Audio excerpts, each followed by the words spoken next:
Hello friends, இன்றைக்கி நம்ம hotel ஸ்டைலில் வடைகறி எப்படி செய்கிறோம் அப்படின்னு சொல்லி பார்க்க போகிறோம். நம்ம வீட்டில் செய்கிற வடைகறி ஹோட்டல் டேஸ்ட்டுக்கு வரமாட்டேங்குதே, இவங்க எப்படி செய்கிறாங்க அப்படின்றது தெரியாது. அதனோட டிப்ஸ் அண்ட் ட்ரிக்ஸை நான் இதில் சொல்கிறேன். இதுக்கு நான் ஒரு டம்ளர், அதாவது 100 கிராம் அளவுக்கு எடுத்திருக்கேன் பருப்பு. இது 4 பேருக்கு தாராளமாக சாப்பிட்ற அளவுக்கு போதுமான அளவு. அதை நான் ஒரு 1/2 hour ஊற வச்சுருக்கேன். இப்போ நம்ம அதை அரைக்கணும். அது கூட என்னென்னலாம் சேர்த்து அரைக்கிறோன்றதை பார்க்கலாம். எங்களோட வீடியோ பிடிச்சிருக்கு அப்படின்னா லைக், ஷேர், கமெண்ட், சப்ஸ்கிரைப் பண்ணுங்கள். இதுக்கு நான் அரைக்கிறதுக்கு கூட 6லேருந்து 7 பல் பூண்டு எடுத்திருக்கேன். 2 இன்ச்சு இஞ்சி எடுத்திருக்கேன். இஞ்சி பூண்டு நிறையவே சேர்த்துக்கோங்க. ஏன்னா அது கடலை பருப்பில் செய்கிறதுனால கேஸ்ட்ரிக் ப்ராப்ளம்லாம் வரும். ஸோ இதெல்லாம் அவாய்ட் பண்ணணுன்னா நிறைய இஞ்சி பூண்டு சேர்க்கணும். ஒரு 1/2 ஸ்பூன் உப்பு போட்டிருக்கேன் அந்த பருப்புக்கு வரையும். போட்டு இதை அரைச்சி எடுத்துக்க போகிறேன். ஒரு 1/4 டம்ளர் தண்ணி ஊற்றி அரைச்சி எடுத்துக்கிறேன். நம்மளுக்கு வடை கன்சிஸ்டன்சி எப்படி இருக்குமோ அது போல் அரைச்சி எடுத்துக்கிறேன். கொரப்பாக இருக்கணும், ரொம்ப மையாக இருக்கக்கூடாது, கொரப்பாக இருக்கணும், அந்த அளவுக்கு அரைச்சி எடுத்துக்கணும். இப்போ இது நான் வடை போல் தட்டி எடுக்க போகிறேன். இதுக்கு இரும்பு கடாயில் நான் எண்ணெய் ஊற்றிக்கிறேன்.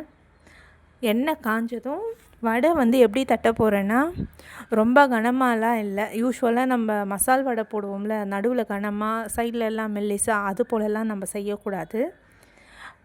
நல்லா ஃப்ளாட்டாக அது போல் தட்டி போடணும் வடை.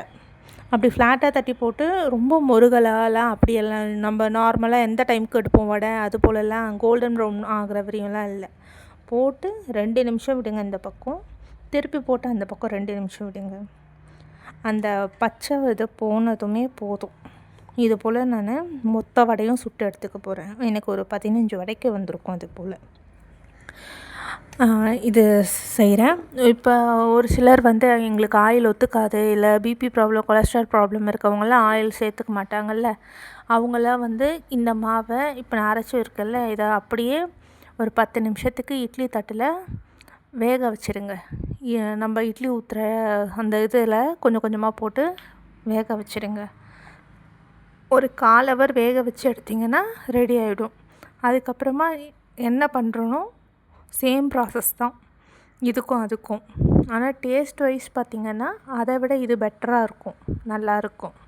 வீட்டில் எல்லோரும் ஹெல்த்தியாக இருக்காங்க அப்படின்னா இது நம்ம ட்ரை பண்ணலாம். இல்லை வீட்டில் யாராவது கொலஸ்ட்ரால், பிபி பேஷண்ட்ஸ் இருக்காங்கன்னா நீங்கள் அதை ட்ரை பண்ணலாம். இப்போ நான் அதை செஞ்சு வச்சுருக்க வடையெல்லாம் கொஞ்ச நேரம் ஆற விட்டுருந்தேன்.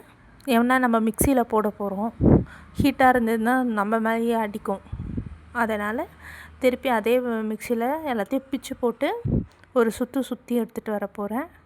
இதே போல் நீங்கள் வேக வச்சுருந்தீங்கன்னா அதையும் நல்லா ஆற வச்சு அந்த இட்லியை ஒரு 4-5 இதாக கட் பண்ணி மிக்சி ஜாரில் போட்டு ஒரு ஓட்டி எடுத்துக்கோங்க. அப்போ தான் நல்லா உதிராக இருக்கும். நம்ம அப்படியே போட்டோம்னா கட்டியாக இருக்கும். நம்மளுக்கு வடைகறி சாஃப்டாக கிடைக்காது, ஊறாது, அப்படியே தண்ணியாட்டம் ஓடுற போல் இருக்கும். அந்த நல்லா இருக்காது வடைகறி. அதுக்காக இப்போ நான் அரைச்சி எடுத்துருக்கேன், பார்த்துக்கோங்க. ஒரு சுற்று தான் சுற்றி எடுத்தேன். அடுத்து கடாயில் எப்படி செய்கிறது அப்படின்றத நான் காமிக்கிறேன். அதுக்கு ஒரு கடாய் எடுத்து வச்சுருக்கேன். இப்போ நம்ம பருப்பு எந்த அளவுக்கு எடுத்து வச்சுருக்கோமோ அதை விட 4-5 மடங்கு பெரிய கொள்கிற அளவுக்கு பெரிய கடாயாக இருக்கணும். அந்த அளவுக்கு நம்ம தண்ணி வைப்போம். அதுக்காக நல்ல பெரிய கடாயை எடுங்க. இப்போ நான் ஒரு 2 குழிக்கரண்டி எண்ணெய் ஊற்றி வச்சுருக்கேன். ரீஃபைண்ட் ஆயில் தான் யூஸ் பண்ணுறேன். நான் போடுற அளவுக்கு மட்டும் ஸ்பைசஸ் போடுங்க, அதிகமாக போடாதீங்க.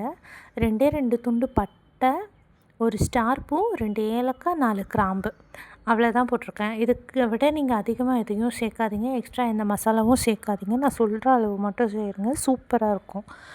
2 மீடியம் சைஸ் அளவு வெங்காயம் நல்லா நீட்டாக சாப் பண்ணி வச்சுருக்கேன். பிரியாணிக்கெலாம் போடுவோம்ல, அது போல் அளவில் போட்டிருக்கேன். வெங்காயம் நிறைய சேர்த்தோம்னா தான் நம்மளுக்கு டேஸ்டியாக இருக்கும்.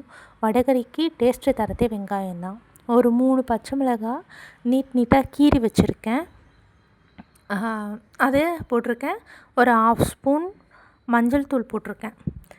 கூட கொஞ்சம் உப்பு சேர்த்து நம்ம வதக்க வேண்டியது தான். நல்லா வதங்கணும்.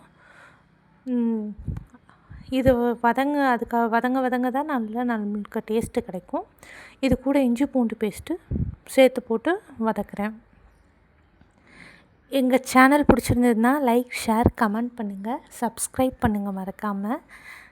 உங்களுக்கு வேறு ஏதாவது வீடியோஸ் வேணும்னாலும் சொல்லுங்கள், நான் அதை வீடியோஸாக போடுறேன். எல்லா இதுலேயும் இருக்க டிப்ஸ் அண்ட் ட்ரிக்ஸ் எல்லாம் சொல்லுவேன். உங்களுக்கு வேறு ஏதாவது டவுட் இருந்ததுனாலும் கேளுங்க. ட்ரை பண்ணுங்கள், சாப்பிட்டு பாருங்கள், நல்லாயிருக்கும். ஒரு முழு சைஸ் தக்காளி எடுத்திருக்கேன், பெரிய சைஸ் தக்காளி அது. ஒரு தக்காளி எடுத்திருக்கேன். இது போட்டு நல்லா சால்ட்டு போட்டிருக்கிறதுனால குழைய வேகணும். நம்மளுக்கு வெங்காயம் ஆவரேஜாக வந்திருக்கா, ஆனால் தக்காளி இதில் நல்லா குழைய வேகணும். அது நம்மளுக்கு தெரியும். நல்லா குழஞ்சதுக்கப்புறம் தான் நம்ம சேர்த்துருக்க நெக்ஸ்ட்டு ப்ராசஸ்க்கே போகணும். அதுக்கப்புறம் 2 கொத்து கருவேப்பிலை போட்டிருக்கேன். இந்த டைமில் உங்கள் வீட்டில் என்கிட்ட புதினா இல்லை, அதனால் நான் சேர்க்கலை. புதினா இருந்ததுன்னா கரெக்டாக 10 to 15 இலை வரையும் போட்டால் போதும். அதுக்கு மேலே போடாதீங்க. புதினா ஃப்ளேவர் ஓவராக ஹெவியாக இருக்கும் அந்த ஸ்மெல்லில். 10 to 15 இலை வரையும் போடுங்க, அதுக்கு மேலே போடாதீங்க. அதுக்கப்புறம் ப்ளெயின் மிளகாத்தூள் இருக்குல்ல, அது போட்டிருக்கேன். 1/2 ஸ்பூன் ப்ளெயின் மிளகாத்தூள், வெறும் சில்லி பவுட்ரு மட்டும், அது போட்டிருக்கேன். இது நல்லா எண்ணெயில் வதங்கட்டும். அதுக்கப்புறம் நம்ம பருப்பு அரைச்சி வச்சிடணும்ல, நீங்கள் ஜார்லேயே பாருங்கள் மெஷர்மெண்ட்டு. ஒரு 1/2 ஜார் அரைச்சி வச்சுருப்போம். 1/2 ஜார் அரைச்சி வச்சுருக்கோம்ல, இப்போது அதை விட 3 மடங்கு தண்ணி இதில் ஊற்றி நல்லா கொதிக்க விடுங்க. இந்த டைமில் நீங்கள் சால்ட்டெல்லாம் பார்த்துக்கோங்க, கரெக்டாக இருக்கா இல்லையா அப்படின்னு சொல்லிட்டு.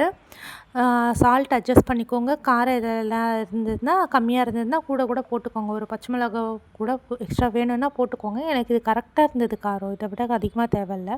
இது காரம் அதிகமான பச்சை மிளகா. ஒரு வேளை காரம் கம்மியான பச்சை மிளகா இருந்ததுன்னா கூட இன்னொன்று போட்டுக்கலாம். இப்போ நம்ம அது தண்ணி கொதித்ததும் நம்ம கிரைண்ட் பண்ணி வச்சுருக்க அந்த கடலைப்பருப்பு எடுத்து இதில் போடுறோம். போட்டு ஒரு 10 நிமிஷம் விட்டோம்னா தெரியும் நம்மளுக்கு, அந்த தண்ணியெல்லாம் உள்ளே அந்த பருப்பு எடுத்துக்கும். அதுக்கு அந்த டைமில் கொடுக்கணும். இல்லைன்னா நம்ம ரெடி பண்ணதுக்கப்புறமா ஃபுல்லாக ட்ரைன் ஆகிடும். அதுக்காக கொடுக்கணும். கொஞ்சம் கட் பண்ணியிருக்க கொத்தமல்லி எடுத்து, பொடியாக கட் பண்ண கொத்தமல்லி எடுத்து போட்டு ரெடி ஆகிடுச்சு, அவ்வளோதான். இதை நம்ம சர்வ் பண்ணலாம். நான் இன்றைக்கி தோசைக்கு செஞ்சுருக்கேன், ஸோ இந்த திக்னஸ்ஸாக இருக்குது. ஒரு வேளை இட்லிக்கு நீங்கள் செய்கிறீங்கன்னா கூட கொஞ்சம் தண்ணி ஊற்றி ரெடி பண்ணிக்கோங்க. அப்போ தான் இட்லிக்கு தொட்டு சாப்பிட்றதுக்கு கரெக்டாக இருக்கும்.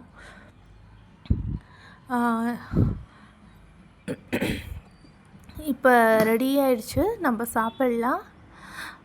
லைக் பண்ணுங்கள், ஷேர் பண்ணுங்கள், கமெண்ட் பண்ணுங்கள், சப்ஸ்கிரைப் பண்ணுங்கள்.